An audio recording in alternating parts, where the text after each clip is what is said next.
সমাজে গ্রহণযোগ্য ভাষায় কথা আপনি বিরতির সময় যে বিষয়টি বলছেন সেই জায়গা থেকে আমরা কেন সেই পথে হাঁটলাম না? আমরা কি কোথাও থেকে কিছু শিক্ষা নিতে চাই না? আপনার সময় খুব কম, সেজন্য আমি বেশিক্ষণ বলবো না। আহমদ সোহার এই প্রবন্ধটার পটভূমিটা একটু বলি। এটা 1995-তে নয়, এই প্রবন্ধটা 1977-এ লেখা।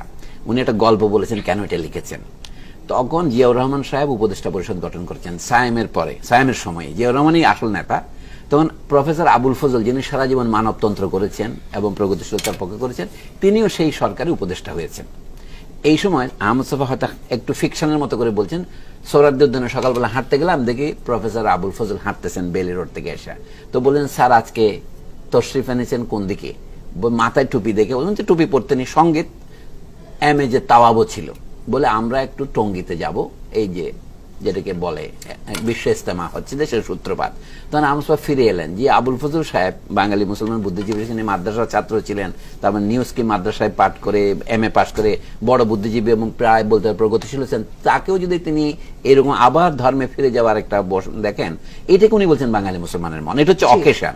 তারপর তিনি বললেন যে এখানে বুদ্ধিজীবীরা মানুষের সাথে কথা বলবার সময় তারা ইউরোপ থেকে যেগুলো শিখেছেন, এনলাইটেনমেন্ট, এসব কথাই বলেন, কিন্তু কোন সমাজের ভিতর থেকে হয়ে ওঠা। আমরা আধুনিকতা বলতে মনে করি বাংলা সাহিত্যের ইতিহাস বলে সবাই শুরু করে মধুসূদন বঙ্কিমচন্দ্রের আমল থেকে, কিন্তু এখানে আমরা মুখে শুধু বলি মুখস্থ। এখানে দৌলত কাজী, আব্দুল হাকিম, আলাউল, আলী রাজা, এই সমস্ত পুঁথি সাহিত্যের বড় লেখক যারা ছিলেন, এদের পুঁথি কিন্তু দোভাষী পুঁথি নয়।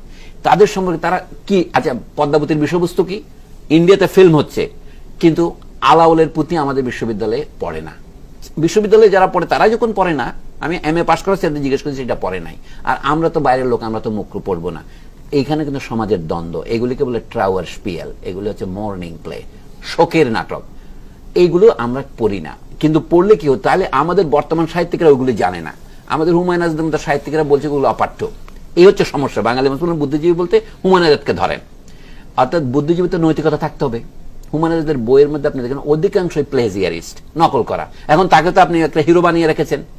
আপনার নৈতিকতা যদি না দাঁড়ায়, আহমদ সোফা সম্পর্কে একজন লেখক বলছেন, তার উপরে পিএইচডি করছে সুদীপ্ত হান্নান বলে এক ভদ্রলোক, হচ্ছে কি আহমদ সোফা প্রয়োজনের বাইরে একটা শব্দও লেখেনি।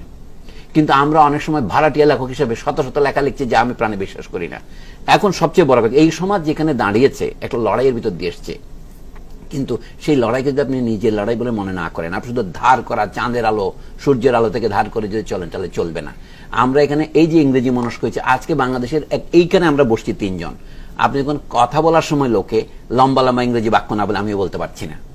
একটা পরিবর্তন তো হয়েছে, কিন্তু এই দেশের কৃষকের সাথে কিভাবে কথা বলবেন? আমরা কথা বলার জন্য, আমরা কৃষকের সাথে কথা বলতে হলে তার যে ধর্মীয় পরিভাষা, এটা কিন্তু মৌলবাদী নয়, এটাতে তার জীবনের অভিজ্ঞতা। যেমন আমরা উদাহরণ, আমি যখন ক্লাসে ঢুকি, আজকে আমি কথা বলেছি, আমি যখন ক্লাসে বাচ্চাদের প্রথমে দেখে বলে কি আসসালামু আলাইকুম বলি, বলে তুমি মৌলবাদী হয়ে গেছো। যদি গুড মর্নিং বলি, আমাকে তো ক্যাথলিক বলে না। এইখানে একটা অদ্ভুত ধরনের পরিবর্তন হয়েছে, যেখানে বাঙালি সংস্কৃতি থেকে ইসলামী পরিভাষাগুলিকে বাদ দেওয়ার একটা চেষ্টা করা হয়েছে। অথচ বাঙালি সংস্কৃতি মানে বৌদ্ধ, হিন্দু এবং মুসলিম যুগের তিন যুগের সংস্কৃতিতে মিশাল হয়েছে। আপনি একজন মানুষ মারা গেলে মানুষ এখানে ইন্না লিল্লাহি ওয়া ইন্না ইলাইহি রাজিউন বলে, আপনি এটাকে অনুবাদ করে বলবেন? এটা এখন অনেক এই বুদ্ধিজীবীরা হচ্ছে সেই রকম। নজরুল ইসলাম যারা প্রতিক্রিয়াশীল বলেছে, যেমন হুমায়ুন আজাদের উদাহরণ দিলাম। এখনো গোলাম মুর্শিদ বলে এক লেখক আছেন, নজরুল ইসলামকে তুলুদুলু করে তাকে সাম্প্রদায়িক হয়ে গেছেন এটা বলছেন।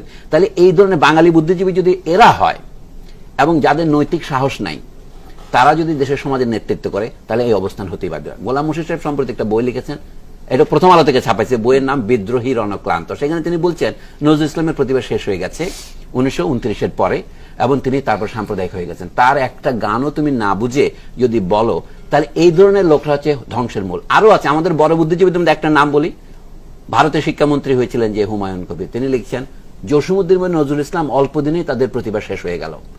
অথচ 1940-41 তিনি এটা লিখছেন। এই জাতীয় বুদ্ধিজীবীরা এই দেশের লোকে হুমায়ুন কবিরের ভক্ত, বুদ্ধদেব বসুর ভক্ত, আব্দুল ওদুদের ভক্ত। এরা বাঙালি মুসলমান সমাজকে বুঝতে পারেনি, এবং এরাই যে মানসিকতা তৈরি করেছে, তারাই হচ্ছে আমাদের। যেমন আবু সঈদ আইয়ুব, এই বুদ্ধিজীবীরা নজরুল ইসলামের কবিতাকে তারা পাত্তাই দেয় না। অর্থাৎ যারা নজরুল ইসলামকে বুঝতে পারে না, তারা বাঙালি মুসলমান সমাজ বুঝবে কি করে? তারা আহমদ সোফাকে বুঝবে কি করে? আপনি বলেন, গতকাল আহমদ সোফার জন্মদিন ছিল, ঢাকা একটি পত্রিকা আমি দেখেছি আহমদ সোফার বিশেষ সংখ্যা বের করেছে, ভোরের কাগজ নামে একটা অপ্রধান পত্রিকা। প্রধান পত্রিকাগুলো যেমন প্রথম আলো আহমদ সোফার মৃত্যু সংবাদ ছাপেনি। তাহলে যেখানে এইরকম একদেশদর্শিতা আছে, পক্ষপাত আছে, সেই দেশে আপনি বাঙালি কৃষকদের তো বিচ্ছিন্ন করবেন। আহমদ সাহেব একজন কৃষক লেখক ছিলেন, আপনি তাকে শহরে জায়গা দেবেন না? আমি বলছি রোগের প্রকাশ, এটা সিমটম।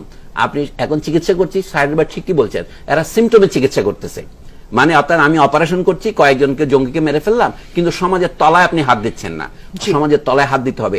এই ধরনের বুদ্ধিজীবীরা যতদিন পর্যন্ত সমাজে আধিপত্য বিস্তার করবে, এই গোলাম মুর্শিদের মতো গোলামেরা, তখন কিন্তু দেশে কোন রকমের সাংস্কৃতিক পরিবর্তন হবে না। জি, সুলতানা কামাল, আপনার কাছে চলে আসতে চাই এবং এই আলোচনায় যে বুদ্ধিজীবীদের